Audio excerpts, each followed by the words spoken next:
அனைவருக்கும் வணக்கம். பஹல்காம் தாக்குதலுக்கு பதிலடியாக இந்தியா பாகிஸ்தானில் உள்ள பயங்கரவாத முகாம்கள் மீது தாக்குதல் நடத்தியதற்கு ஆபரேஷன் சிந்தூர் என்று பெயரிடப்பட்டது. இந்த தாக்குதலானது பாகிஸ்தான் மீதான தாக்குதல் அல்ல, அதாவது இது போர் கிடையாது. இந்த தாக்குதல் என்பது தீவிரவாதத்திற்கு எதிரான போராகும். Operation Sindoor is a war on terror. அதுதான் இதற்கு ஆபரேஷன் சிந்தூர் என பெயரிடப்பட்டது.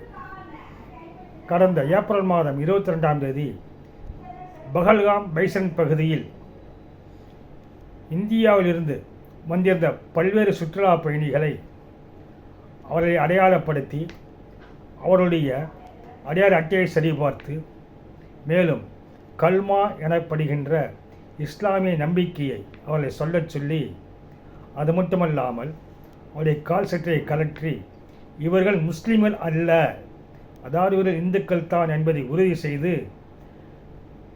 26 ஆண்களை மட்டுமே தலையிலேயே சுட்டுக் கொல்லப்பட்டனர். அன்று பெண்கள் சிந்திய கண்ணீரில் இந்த தேசமே நனைந்தது. அதற்கு பதிலடி தரும் விதமாக அந்த பெண்களின் கண்களில் வழிந்த கண்ணீரை தொடக்கும் விதமாக பயங்கரவாதிய முகாம் மீது தாக்கல் நடத்துவதற்காக தான் ஆபரேஷன் சிந்தூர் என பெயரிடப்பட்டது. சிந்தூர் என்பது சிந்தூர் பொட்டு என்பதை குறிக்கும். அதாவது கணவனை இழந்தவர்கள் தங்கள் பொட்டுக்கள் இழந்ததால் அதற்கு பதிலடி தரும் விதமாகவே ஆபரேஷன் சிந்தூர் என்று குங்குமத்தின் பெயர் வைக்கப்பட்டது. காரணம் என்னவென்றால், அங்கு கர்நாடக மாநிலத்தைச் சேர்ந்த மஞ்சுநாத்தின் மனைவி பல்லவி இந்த தீவிரவாதிகளிடம் எங்களையும் சுற்றி கொண்டு விடுங்கள், எங்கள் வாழ்க்கையே போய்விட்டது என்று கதறிய பொழுது, go tell this to Modi, சென்று மோடியிடம் சொல்லுங்கள் என்று அவன் சொல்லிவிட்டு சென்றான். அதற்கு பதிலடியாக இன்று அந்த பெண்களின் கண்ணீரை துடைக்கும் விதமாகத்தான் பிரதமர் மோடி அவர்களால் இந்த நடவடிக்கைக்கு ஆபரேஷன் சிந்து என பெயரிடப்பட்டது. அதாவது பாகிஸ்தானில் ஒரே நேரத்தில் கிட்டத்தட்ட மே மாதம் 7ஆம் தேதி அதிகாலைக்கு முன்பாக நள்ளிரவுக்கு மேல் 1.5 நிமிடத்திலிருந்து 1:30 மணி வரையில் 25 நிமிடங்களில் 26 ஏவுகணைகளை 9 பயங்கரவாத முகாம்கள் மீது ஒரே நேரத்தில் தாக்குதல் நடத்தி அந்த முகாம்கள் முற்றிலுமாக அழிக்கப்பட்டது. இதில் பிரதமர் மோடி அவர்கள் ஒரு செஸ் கேமில் சர்வதேச அளவில் எப்படி ஒரு கிராண்ட் மாஸ்டர் என்று உருவாகிறார்களோ அப்படி பிரதமர் மோடி அவர்கள் இந்த தாக்குதலில் grandmaster of geopolitics, புவிசார் அரசியலில் ஒரு கிராண்ட் மாஸ்டராக செஸ் காய்கள் நகற்றி கச்சிதமாகவும் துல்லியமாகவும் பாகிஸ்தானில் உள்ள பொதுமக்கள் பாதிக்காத வகையிலும், பாகிஸ்தானில் உள்ள இராணுவ தளங்கள் மீது தாக்கல் நடத்தாத வகையிலும், இராணுவத்தின் மீதும் தாக்கல் நடத்தாத வகையிலும், குறிப்பிட்ட பயங்கரவாதிகள் முகாம்கள் மீது மட்டுமே இந்த தாக்குதலை துல்லியமாக மெட்டிகுலஸ் எக்ஸிகியூஷன் என்பார்கள், அந்த அளவுக்கு இதை செய்து முடித்திருக்கிறார். இதற்காக ஒரு கிராண்ட் மாஸ்டர் ஜியோபாலிட்டிக்ஸ் இருக்க வேண்டும் என்றால் என்னென்ன எப்படியெல்லாம் நடந்து கொள்ள வேண்டும் என்பதை பிரதமர் மோடி இந்த இடத்திலே செய்து காட்டியுள்ளார். அதாவது ஏப்ரல் 22ஆம் தேதி முதல் தாக்கல் நடத்தப்படுகின்ற மே 7ஆம் தேதி முன்பாக உள்ள இடைப்பட்ட 15 நாட்களில் பிரதமர் மோடி அவர்கள் சர்வதேச புவிசார அரசியலில் முக்கியமாக பங்காற்றினார். அதாவது முதலாக இது எப்படி பதிலடி தர வேண்டும் என்பதற்காக முப்படை இராணுவ தளபதிகளையும் தேசிய பாதுகாப்பு ஆலோசகர் அஜித் தோவலுடன் மிக தெளிவாக ஆலோசனை நடத்தினார். அதன் பிறகு இந்தியாவின் பாராளுமன்றத்தில் உள்ள எதிர்க்கட்சி காங்கிரஸ் மற்றும் பல கட்சிகளை அழைத்து அவர்களிடம் விளக்கம் தரப்பட்டது. அவர்கள் அனைவருமே இந்திய அரசு எடுக்கும் நடவடிக்கைக்கு நாங்கள் முழுவதுமாக ஆதரவு தருகிறோம், இந்த பயங்கரவாத தாக்கலுக்கு தக்க பதிலடியை இந்தியா தர வேண்டும் என்று வெளிப்படையாக பத்திரிகையாளர் சந்திப்பில் சொல்லிவிட்டு முழுமையான ஆதரவை தந்தார்கள். அப்படி முன்பு திட்டமிடுதல், அதற்கடுத்து எதிர்க்கட்சிகளிடம் முழுமையாக ஆதரவை பெற்றது.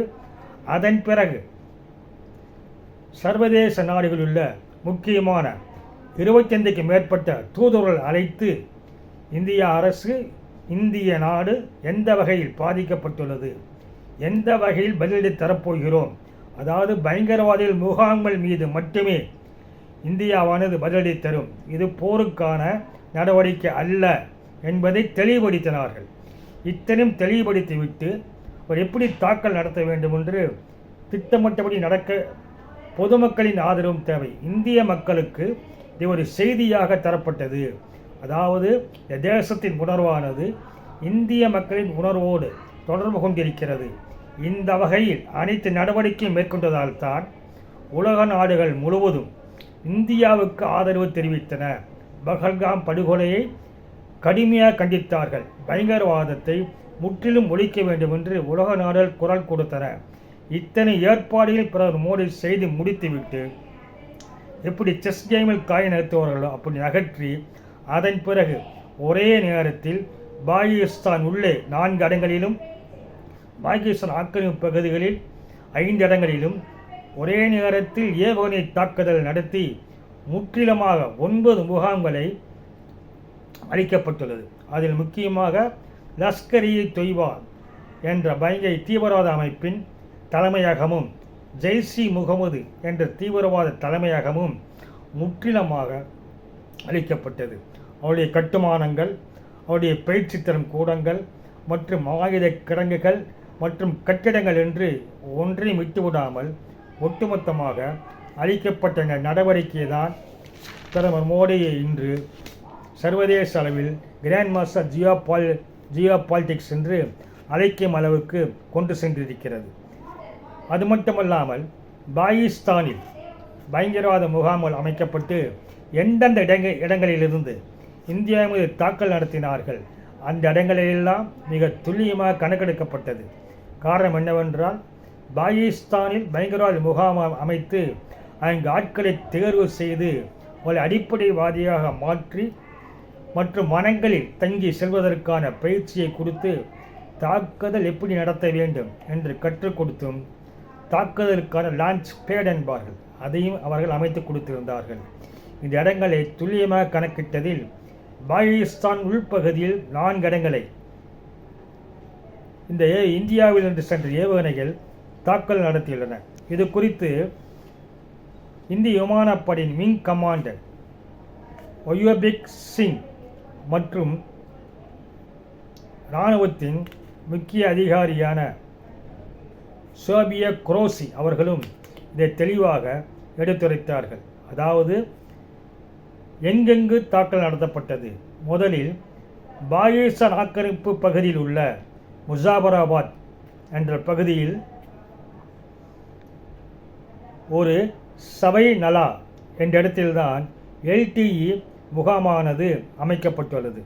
இந்த முகாம் மீது தாக்கல் நடத்தப்பட்டது. இந்த முகாமிலிருந்து தான் 2024 அக்டோபர் மாதம் குல்மார்க், சன்மார்க் பகுதியிலும் 2025 ஏப்ரல் மாதத்தில் பஹல்காம் பகுதியிலும் தாக்குதல் நடத்தப்பட்டது. அந்த பகுதியை முற்றிலுமாக தற்பொழுது அளிக்கப்பட்டுள்ளது. இரண்டாவது, அதே முசாபராபாத் பகுதியில் சைடனா பிலார் என்ற இடத்தில்தான் ஜெய்ஷ்-இ-முகமது அமைப்பின் பயங்கரவாத முகாம்கள் அங்கு தீவிரவாதிகளுக்கு பயிற்சி தருகிறது. அங்கு ஆயுதங்கள் மற்றும் வெடிமருந்துகள் வைக்கின்ற குடோன்கள் உள்ளன. அவை முற்றிலுமாக அளிக்கப்பட்டது. இதை தவிர அதே பாகிஸ்தான் ஆக்கிரமிப்பு பகுதியில் உள்ள கோட்லி என்ற பகுதியில் குல்புரி என்ற இடத்தில்தான் லஷ்கர்-இ-தொய்பாவின் முகாம் இருக்கிறது. இந்த இடமானது இந்தியாவின் கட்டுப்பாட்டு எல்லை கோட்டிலிருந்து 30 கிலோமீட்டர் தொலைவில் உள்ளது. இந்த இடத்திலும் இந்தியாவின் ஏவுகணை தாக்கல் நடத்தியுள்ளது. அதாவது இந்தியாவின் கட்டுப்பாட்டு எல்லையிலிருந்து ஆக்கிரமிப்பு காஷ்மீரில் 30 கிலோமீட்டர் தூரம் உள்ளே சென்று இந்தியா தக்க பதிலடியை தந்துள்ளது. இது மட்டுமல்லாமல் பிம்பர் என்ற பகுதியில் பர்னாலா என்ற இடத்தில் பயங்கரவாத முகாம்கள் இருக்கின்றன. இங்கும் ஆயுதங்கள் எப்படி கையாள்வது, வனத்தில் இருப்பதற்கான பயிற்சிகள், வெடிமருந்து குளோரின் உள்ளன. இவையும் தாக்கி அளிக்கப்பட்டது. இதைத் தவிர கோட்லி என்ற பகுதியில் அப்பாஸ் என்ற முகாமானது இயங்கி வருகிறது. இது கட்டுப்பாட்டு எல்லை கோட்டிலிருந்து பாகிஸ்தான் ஆக்கிரமிப்பு காஷ்மீரில் 11 கிலோமீட்டர் தூரத்தில் லஷ்கர்-இ தொய்பாவின் தீவிரவாதிகள் முகாம் இருக்கிறது. இங்குதான் கொரில்லா தாக்கல் நடத்துகின்ற ஃபிடாயின் எனப்படுகின்ற பயிற்சி தரப்படுகிறது. இங்கும் தாக்கல் நடத்தி அந்த இடம் முற்றிலுமாக அளிக்கப்பட்டுள்ளது. இது பாகிஸ்தான் ஆக்கிரமிப்பு காஷ்மீர். இந்த இடத்தை இந்தியா பாகிஸ்தானும் சொந்தம் கொண்டாடி வருகிறது. அதை தாண்டி பாகிஸ்தான் உள்ளேயே சென்று இந்தியாவின் ஏவுகணைகள் தாக்கல் நடத்தப்பட்டுள்ளன. அவை எந்த இடங்கள் என்பதுதான் பாகிஸ்தானுக்கு மிகப்பெரிய அதிர்ச்சியை கொடுத்திருக்கிறது. அதாவது இந்தியாவின் ஏவுகணைகள் வருவதை பாகிஸ்தான் இராணுவத்தின் ராடாரால் கண்டுபிடிக்க முடியவில்லை, கண்காணிக்க முடியவில்லை. இரண்டாவது, இந்த ஏவுகணைகளை பாகிஸ்தானால் தடுத்து நிறுத்தவும் முடியவில்லை. இந்த அளவுக்குத்தான் பாகிஸ்தானின் திறன் உள்ளது என்று தற்பொழுது உலகத்திற்கு வெளிச்சம் போட்டு காட்டப்பட்டு விட்டது. ஏனெனில் எந்த ஒரு ஏவுகணை வந்தாலும் அதை தடுத்து நிறுத்துகின்ற ஆற்றல் ஒரு இராணுவத்தில் இருக்க வேண்டும். ஏவுகணை வருவதை உறுதி செய்கின்ற ராடார்கள் இருக்க வேண்டும். இவைகளெல்லாம் பாகிஸ்தான் இருக்கிறதா என்று தெரியாத அளவுக்கு இந்தியாவானது துல்லியமாக தாக்குதல் நடத்தியுள்ளது. ஆனால் பாகிஸ்தான் உள்ளே சென்று தாக்கல் நடத்துவது என்பது 1971 போருக்கு பிறகு 2025 தான் முதல் முறையாக பாகிஸ்தான் உள்ளுக்குள்ளேயே சென்று, அதாவது எல்லைகளை கடந்து தாக்குதல் நடத்தப்பட்டுள்ளது. அதில் குறிப்பாக சியால்கோட் என்ற பகுதியில் சர்ஜல் முகாம் என்று ஒரு இடத்திலே பயங்கரவாதிகள் முகாம் இருக்கிறது. இது சர்வதேச எல்லை கோட்டிலிருந்து 6 கிலோமீட்டர் உள்ளே இருக்கிறது. இந்த இடத்தில் தாக்குதல் நடத்தப்பட்டுள்ளது.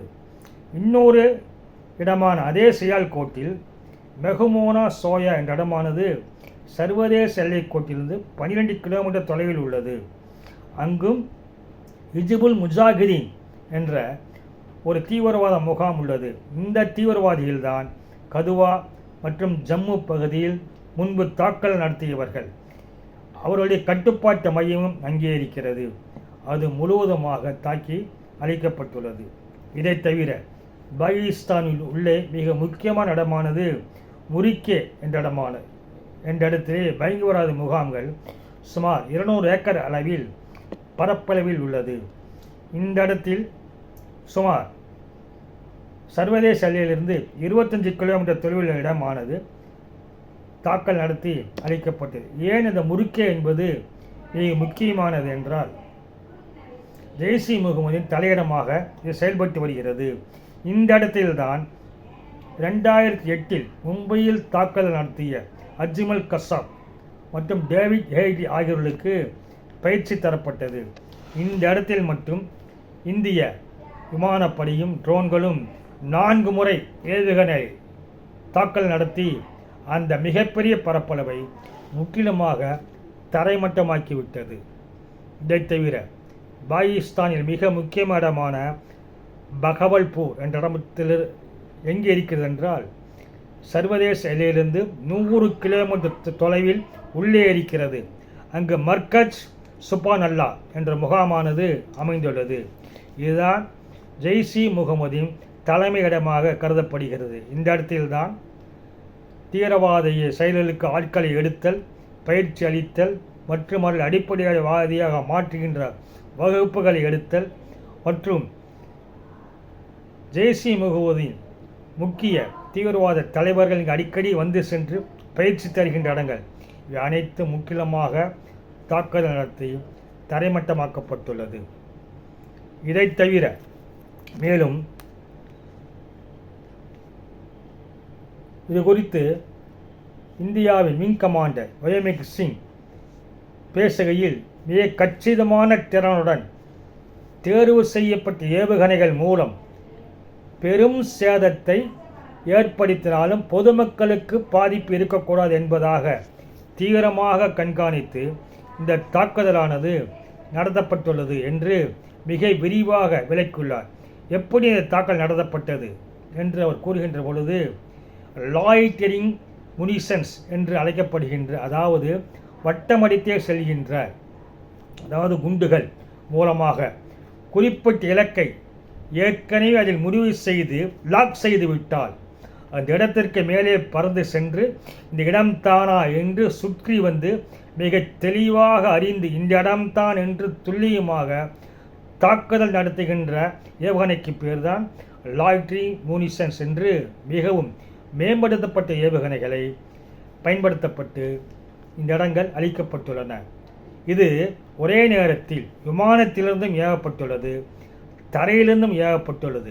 இப்படி இரண்டும் ஒருங்கிணைக்கப்பட்டு இந்த தாக்குதலானது நடத்தப்பட்டு 9 முகாம்கள் அளிக்கப்பட்டுள்ளன. இதை தவிர இந்த முகாம்களை அளிப்பதற்காக சூசைடு ட்ரோன்ஸ் என்ற ஆளில்லா விமானம் பயன்படுத்தப்பட்டு அதன் மூலமாகவும் தாக்குதல் நடத்தப்பட்டுள்ளது. இத்தனை தாக்குதல் நடத்துவதற்கு முன்பாக சர்வேலன்ஸ் ட்ரோன்ஸ் என்று ஸ்டேட்லைட் உதவியுடன் ஒரு தாக்குதல் நடத்தினால் பொதுமக்கள் மிக மிக குறைந்த அளவில் மட்டுமே பாதிக்கப்பட வேண்டும். ஆனால் இலக்கில் நாம் குறிவைத்த இடமானது முற்றிலுமாக அழிக்கப்பட வேண்டும் என்பதை உறுதி செய்கின்ற ஒரு சர்வேலன்ஸ் ட்ரோன், கண்காணிக்கும் ட்ரோனும் பறக்கவிடப்பட்டு அனைத்தும் உறுதி செய்யப்பட்டுள்ளன. இவை அனைத்துமே சுமார் 25 நிமிடத்தில் அனைத்துமே நடத்தி முடித்திருக்கிறார்கள் என்பது மிகப்பெரிய இந்திய இராணுவத்தின் சாதனையாகும். இதையெல்லாம் பாகிஸ்தான் இராணுவம் துளியும் கூட எதிர்பார்க்கவில்லை என்பதே முற்றிலும் உண்மை. அதற்காக பாகிஸ்தான் இராணுவம் தயார் நிலையிலே இல்லை என்பதும் உண்மை.